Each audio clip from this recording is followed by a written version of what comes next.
Israeli আকাশে আবারও ছায়া ফেলছে মধ্যপ্রাচ্যের নতুন যুদ্ধজোটের উপস্থিতি। গাজার আগুন যখন এখনও নেভেনি, ঠিক সেই মুহূর্তেই ইয়েমেন থেকে উড়ে এলো ৩টি ড্রোন, যার লক্ষ্য ছিল ইসরায়েলের ভেতরের সামরিক ঘাঁটি। ইয়েমেনের হুথি আনসারুল্লাহ যোদ্ধারা সরাসরি আঘাত হেনেছে তেল আবিব, হাইফা এবং আশকেলন শহরের সামরিক অবস্থানে। গোষ্ঠীটির সামরিক মুখপাত্র ব্রিগেডিয়ার জেনারেল ইয়াহিয়া সারি এক টেলিভিশন বিবৃতিতে বলেন, ইহুদি শত্রুদের সামরিক ঘাঁটিতে এই হামলা চালানো হয়েছে। এই ঘোষণার কিছুক্ষণের মধ্যেই নেটজারেম এবং মিশর সীমান্ত এলাকায় বাজতে শুরু করে সতর্কতা সাইরেন, যা বোঝায় ইসরায়েল এই হুমকিকে নিছক কথার বুলি মনে করেনি। এই হামলার লক্ষ্যবস্তু ছিল তেল আবিব, যেটি ইসরায়েলের প্রযুক্তি ও বাণিজ্যিক কেন্দ্র, হাইফা উপকূলবর্তী গুরুত্বপূর্ণ শহর যেখানে রয়েছে বন্দর ও সামরিক তৎপরতা, এবং আশকেলন গাজার কাছে অবস্থিত একটি কৌশলগত শহর। এই ৩ শহরে ড্রোন হামলার মাধ্যমে হুথিরা আবারও দেখিয়ে দিল, গাজার যুদ্ধ শুধু ফিলিস্তিনি প্রতিরোধের মধ্যেই সীমাবদ্ধ নয়, এটি এখন গোটা অঞ্চল জুড়ে ছড়িয়ে পড়া একটি সমন্বিত প্রতিরোধ যুদ্ধের রূপ নিয়েছে।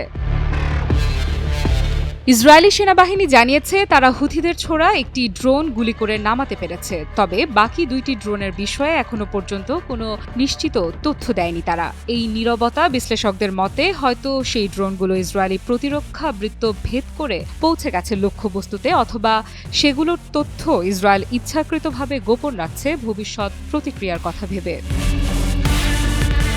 গাজার আগ্রাসনের শুরু থেকেই হুথিরা সক্রিয়ভাবে অংশ নিচ্ছে ইসরায়েল বিরোধী অভিযানে। তারা একাধিকবার হুঁশিয়ারি দিয়েছে, যতক্ষণ না ইসরায়েল ফিলিস্তিনিদের ওপর আগ্রাসন বন্ধ করে ততক্ষণ তারা হামলা চালিয়ে যাবে এবং প্রতি আঘাত হবে আগের চেয়েও বেশি ধ্বংসাত্মক। এই বাস্তবতায় হুথিদের সামরিক সক্ষমতা এখন আর অবহেলার কিছু নয়। সৌদি আরব ও আমিরাতে আগেই তারা ড্রোন ব্যবহার করে ব্যাপক ক্ষয়ক্ষতি ঘটিয়েছে।